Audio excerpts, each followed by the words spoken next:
Pega essa visão então. Em Atos capítulo 9, versículo de número 5, vai narrar o encontro que Saulo teve com Jesus. E Jesus fala com ele ali: Saulo, Saulo, por que tu me persegues? Duro é para ti recalcitrar contra os aguilhões. Recalcitrar é uma palavra que tem um significado mesmo que debater, se rebelar. Aguilhão era um instrumento utilizado para poder aquela pessoa que estava ali arando o terreno com uma junta de bois, com bois. Então o boi ele queria sair do caminho. O aguilhão é um instrumento que de um lado ele é de madeira e do outro lado ele é uma ponta de aço. O aguilhão ele serve para ferir aquele boi que é bravo e que não quer continuar no caminho. Então toda vez que o boi bravo queria sair do caminho aonde estava sendo feito o serviço, aquele mestre, aquela pessoa que estava conduzindo ia com o aguilhão e feria aquele animal para que ele continuasse no caminho. E aí tem uma chave muito importante. O encontro que Saulo teve com Jesus não foi um encontro amistoso, não foi um encontro pacífico. Jesus se apresenta para Saulo, né, glorificado, é um resplendor de luz. E a palavra não é uma palavra mansa, é uma palavra dura. Jesus fala: Saulo, Saulo, por que tu me persegues? Duro é para ti recalcitrar contra os aguilhões. Então, Jesus está falando: Paulo, você está me perseguindo, você está se rebelando, eu já tenho entrado no seu caminho. A gente lê nos capítulos anteriores quando a questão da morte de Estevão, que as vestes de Estevão foi colocada aos pés dele. Então, Saulo já estava se rebelando muito, entendeu? Contra a igreja, contra o evangelho de Cristo. Ele era um boi bravo.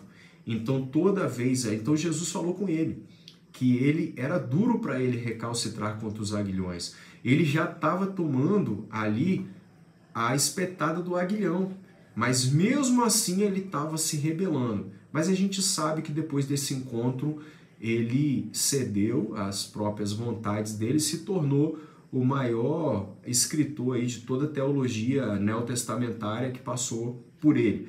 Mas aí que vem uma chave. O mesmo Paulo, inspirado pelo nosso glorioso Espírito Santo de Deus, ele vai escrever lá em Coríntios, salvo engano, 1 Coríntios capítulo número 15, versículo de número 51.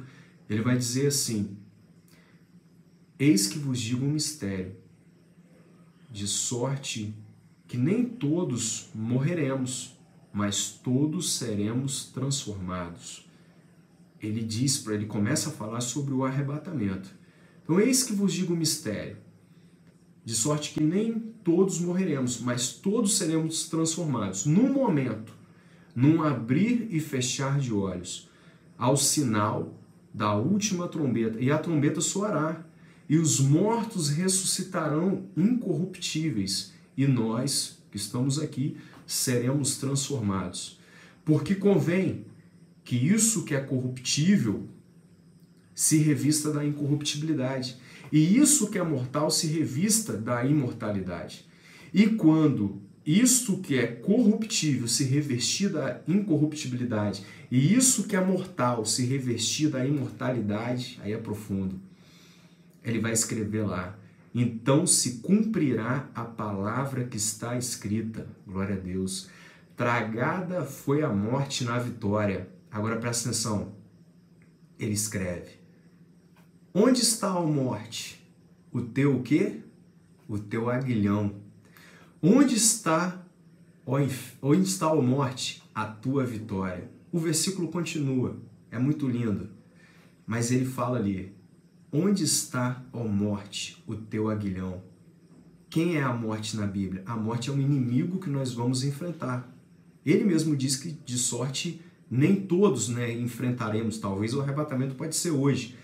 Mas é uma certeza de que o homem vai encontrar a morte. De que o homem vai, de fato, estar diante desse último inimigo. Nós bem sabemos também que esse inimigo ele não tem mais a chave, porque Jesus já tomou a chave. Porque Jesus ele é a vida. Mas presta atenção, eu quero me ater no aguilhão. O versículo diz: onde está, ó morte, o teu aguilhão? Onde está, ó morte, a tua vitória? Então a morte ela é um espírito, e ela é o nosso inimigo, e ela tem um aguilhão na mão. E a pessoa, muitas das vezes, se ela tem um aguilhão na mão, ela está controlando algumas pessoas. E a pessoa que está sendo controlada pela morte está num caminho, que é o caminho de quê? O caminho de morte. E se a pessoa está no caminho de morte, toda vez que a pessoa tenta sair desse caminho de morte, a pessoa vai tomar a espetada do aguilhão. Porque o versículo continua, porque o aguilhão da morte é o pecado.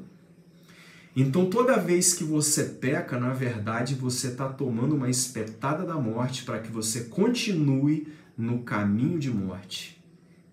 Então presta atenção nisso, vou falar de novo. Toda vez que você peca, você está trilhando no caminho da morte, porque a morte, o que ela vai fazer? Ela quer que você continue no caminho que vai conduzir você para o inferno, você para a morte espiritual. E aí, eu estou falando de morte espiritual, tá? Que é muito mais perigosa do que a sua morte física. Mas aí você está no caminho de morte. E a Bíblia fala que a morte tem um aguilhão. E qual é o aguilhão da morte? É o pecado. Então a morte tem um aguilhão na mão, espetando a pessoa que está no caminho, que tenta sair do caminho dela, com o pecado. Aí você peca, você retorna para o caminho de morte. Mas aí João, inspirado pelo Espírito Santo de Deus, escreveu lá em João 14, versículo de número 6. Ele escreve o que lá? Eu sou o caminho, eu sou a verdade e eu sou a vida. Jesus, ele é o caminho que conduz à vida. A morte é o caminho que vai conduzir à morte. Então, se chegou para você hoje essa palavra, saia das garras da morte. Saia do aguilhão da morte. A Bíblia diz, vai lá, confere na Bíblia. A Bíblia diz que o aguilhão da morte é o pecado. O aguilhão serve para quê?